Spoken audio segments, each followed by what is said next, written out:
वर्ध्यात राष्ट्रवादी शरदचंद्र पवार पक्षाचे प्रदेश प्रवक्ते नितेश कराळे यांना मारहाण झालेली आहे। भाजपच्या कार्यकर्त्यांनी मारहाण केल्याचा आरोप नितेश कराळे यांनी केलेला आहे। वर्ध्याच्या उमरी मेघे या गावात ही मारहाण झाल्याचं कळतंय। नितेश कराळे यांच्यासह महाविकास आघाडीचे कार्यकर्ते सावंगी पोलीस स्टेशनमध्ये सध्या दाखल झालेले आहेत अशी देखील माहिती समोर येते। वर्ध्यामध्ये राष्ट्रवादी शरदचंद्र पवार पक्षाचे प्रदेश प्रवक्ते नितेश कराळे यांना मारहाण झाल्याची माहिती आहे। मिलिंद अंडे आमचे प्रतिनिधी सध्या फोन लाईनवरून आपल्या सोबत आहेत। मिलिंद, नितेश कराळे हे राज्यभरामध्ये खरतर शरद पवार पक्षाचा प्रचार करत होते। या संपूर्ण निवडणुकीमध्ये त्यांना नेमकी मारहाण झाल्याचं कळतंय, काय घडलेलं आहे?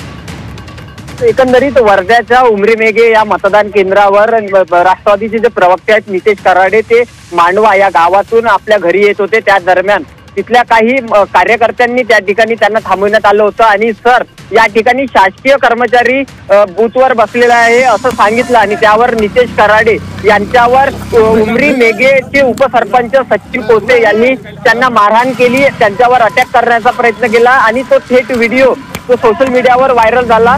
त्यामुळे या ठिकाणी वर्ध्यामध्ये मतदानाच्या दिवशी वर्धा शहरामध्ये एक खडबड जी आहे ते खडबड निर्माण झाली आणि आता पोलीस स्टेशन आणि गावामध्ये जे आहे गावामध्ये तणावाचं वातावरण काही काळ होतं। भाजपचे आमदार पंकज भोयर आणि काँग्रेसचे उमेदवार शेखर शेंडे हे दोनही आमने सामने आले होते, कारण की गावामध्ये ज्या ठिकाणी ही मारहाण झाली त्या ठिकाणी दोनही बूथ आमना सामना असल्यामुळे काही काळ तणावाचं वातावरण निर्माण झालं होतं। स्थानिक नेत्यांची गर्दी उमरी मेघे या परिसरामध्ये मोठ्या प्रमाणात झाली होती, मात्र पोलीस त्या ठिकाणी पोहोचली आणि तणाव जो होता तो तणाव त्या ठिकाणी कमी करण्यात आला आणि त्यानंतर सावंगी पोलीस स्टेशन या ठिकाणी दोघांनाही या ठिकाणी आणण्यात आलेलं आहे।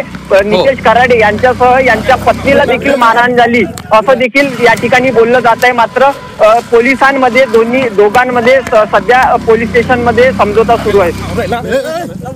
मिलिंद, आपण पाहतोय खरतर नितेश कराळे यांना ही मारहाण झाल्याचं कळतंय आणि भाजपच्या कार्यकर्त्यांनी ही मारहाण केल्याचं कळतंय। धन्यवाद या सगळ्या सविस्तर माहितीसाठी।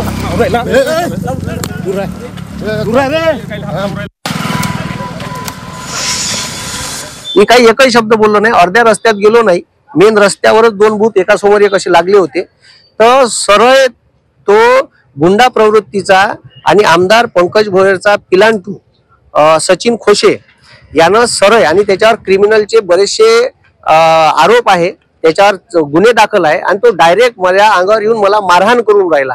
ठीक आहे, मी एकही शब्द बोललोच नाही, म्हणजे मी रस्त्यानं चाललो तर डायरेक्ट माझ्या अंगावर आला, माय बहिणीच्या शिवा दिल्या, ठीक आहे, घाणेरड्या शिवा दिल्या, माझी गच्ची पकडली आणि मला डायरेक्ट मारायला बिल्ला। म्हणजे मी गप्पल तिथंच होतो, ठीक आहे, मला माहितच नाही का हे आपल्यावर हमला करणार आहे का करणार। हे सरळ बीजेपीचे माजलेले जे काही हे लोक आहे पोसून ठेवलेले पंकज भोयर यांनी पोसून ठेवलेले लोक असे अरेरावी करतात